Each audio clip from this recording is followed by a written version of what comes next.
Hello दोस्तों, career zone academy में आपका स्वागत है। आज के वीडियो में हम लोग देखने वाले हैं भारतीय अर्थशास्त्र के महत्वपूर्ण क्वेश्चन आंसर जो परीक्षाओं में बार बार पूछे जाते हैं।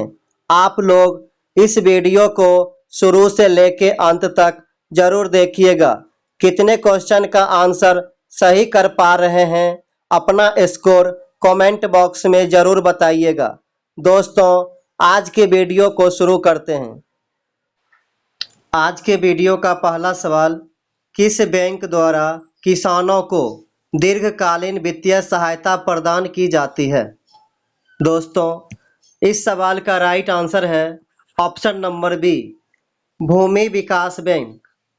अगला सवाल, सवाल नंबर 2, भारत में भारतीयों द्वारा वर्ष 1881 में स्थापित हुआ तथा उनके प्रबंध में चलने वाला सीमित देयता का प्रथम बैंक था।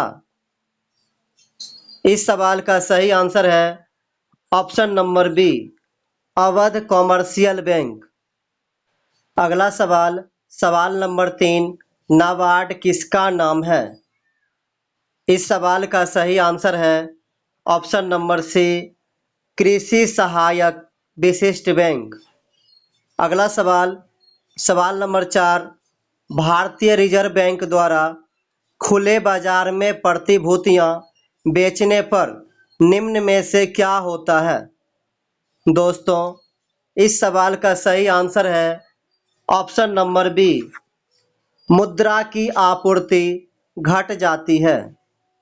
अगला सवाल, सवाल नंबर 5, न्यूनतम आरक्षण प्रणाली के अंतर्गत नोट जारी करने वाले एकमात्र प्राधिकारी के रूप में भारतीय रिजर्व बैंक को कम से कम कितने मूल्य की परिसंपत्तियां रखनी होती है?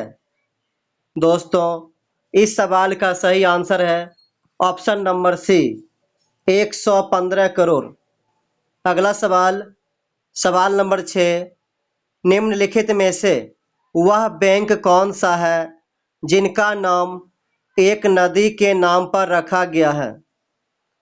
इस सवाल का सही आंसर है ऑप्शन नंबर बी, वारदा ग्रामीण बैंक। अगला सवाल, सवाल नंबर 7, भारतीय रिजर्व बैंक का लेखा वर्ष है। दोस्तों, इस सवाल का राइट आंसर है ऑप्शन नंबर बी, जुलाई से जून। अगला सवाल, सवाल नंबर 8, बैंकों को अपने रोकड़ शेष और कुल परिसंपत्तियों के मध्य एक निश्चित अनुपात रखना पड़ता है, इसे कहते हैं। इस सवाल का सही आंसर है ऑप्शन नंबर बी, SLR। अगला सवाल, सवाल नंबर 9, भारतीय रिजर्व बैंक का निर्गमन विभाग सभी छापे गए नोटों के विरुद्ध डैश डैश अपनाता है। इस सवाल का राइट आंसर है ऑप्शन नंबर बी, न्यूनतम आरक्षण प्रणाली।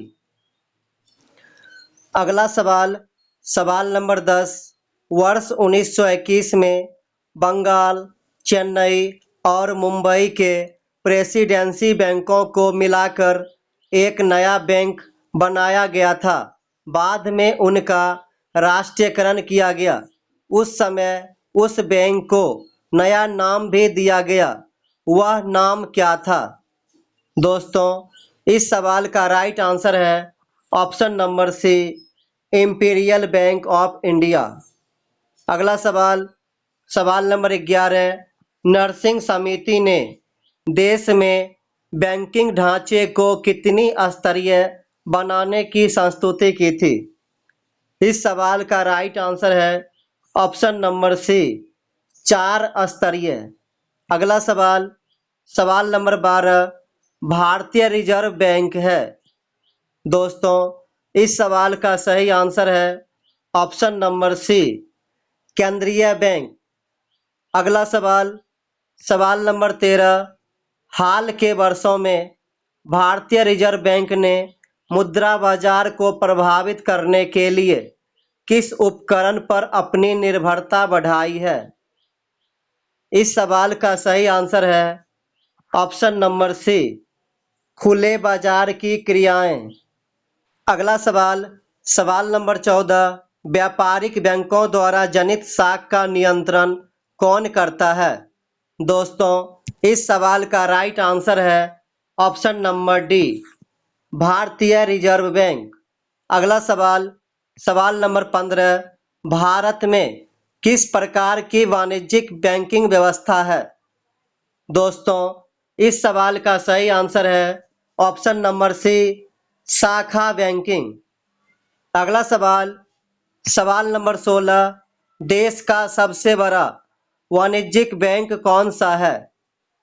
इस सवाल का सही आंसर है option number A, SBI bank. अगला सवाल, सवाल नंबर 17, भारत सरकार ने देश के 14 बैंकों का राष्ट्रीयकरण किया था।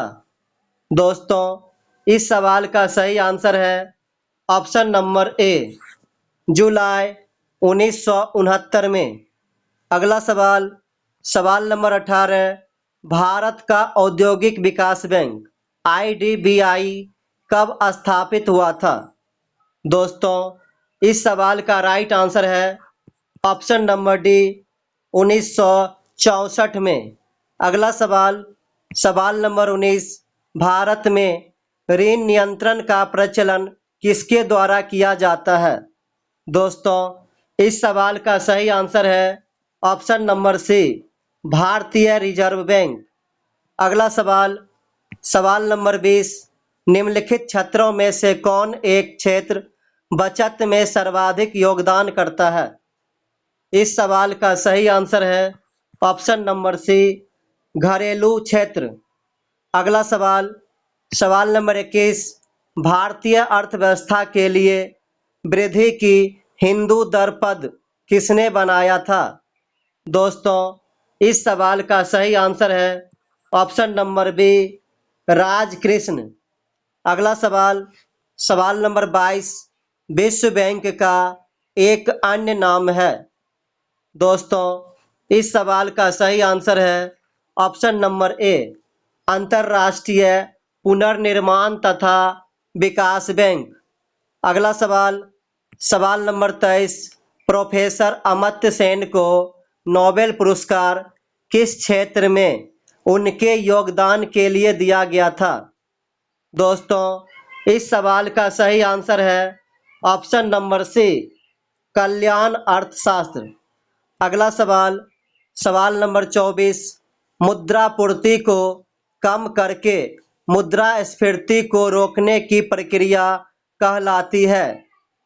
दोस्तों, इस सवाल का राइट आंसर है ऑप्शन नंबर ए, विस्फीति। अगला सवाल, सवाल नंबर 25, भारत में रुपये 1 के नोट तथा सिक्के और छोटे सिक्के जारी किए जाते हैं। दोस्तों, इस सवाल का सही आंसर है ऑप्शन नंबर बी, भारत सरकार द्वारा। अगला सवाल, सवाल नंबर 26, किसी अर्थव्यवस्था में पूंजी निर्माण निर्भर करता है? इस सवाल का सही आंसर है ऑप्शन नंबर सी, कुल बचत पर। अगला सवाल, सवाल नंबर 27, देश में पंचवर्षीय योजनाओं का अनुमोदन करने वाला सर्वोच्च निकाय कौन सा है? दोस्तों, इस सवाल का सही आंसर है ऑप्शन नंबर डी, राष्ट्रीय विकास परिषद। अगला सवाल, सवाल नंबर 28, कौन सी सेवा केंद्रीय सेवा नहीं है? इस सवाल का सही आंसर है ऑप्शन नंबर ए, भारतीय पुलिस सेवा। अगला सवाल, सवाल नंबर 29, बाजार नियम किसने प्रस्तुत किया था? दोस्तों, इस सवाल का सही आंसर है ऑप्शन नंबर बी, जेबी से। अगला सवाल, सवाल नंबर 23, गांधी जी खादी को किसका प्रतीक मानते थे? दोस्तों, इस सवाल का सही आंसर है ऑप्शन नंबर बी, आर्थिक स्वतंत्रता का। अगला सवाल, सवाल नंबर 31, अवमूल्यन का प्रमुख लक्ष्य होता है। दोस्तों, इस सवाल का सही आंसर है ऑप्शन नंबर बी, निर्यात को बढ़ावा देना। अगला सवाल, सवाल नंबर 32, सर्विस टैक्स की उगाही का दायित्व किस पर है। दोस्तों, इस सवाल का सही आंसर है ऑप्शन नंबर बी, केंद्रीय उत्पाद शुल्क विभाग। अगला सवाल, दोस्तों ये सवाल आप लोगों के टेस्ट के लिए है। आप लोग इस क्वेश्चन का आंसर कमेंट बॉक्स में ज़रूर बताइएगा। दोस्तों, ये वीडियो आपको कैसा लगा, लाइक कमेंट करके ज़रूर बताइएगा। Thank you for watching.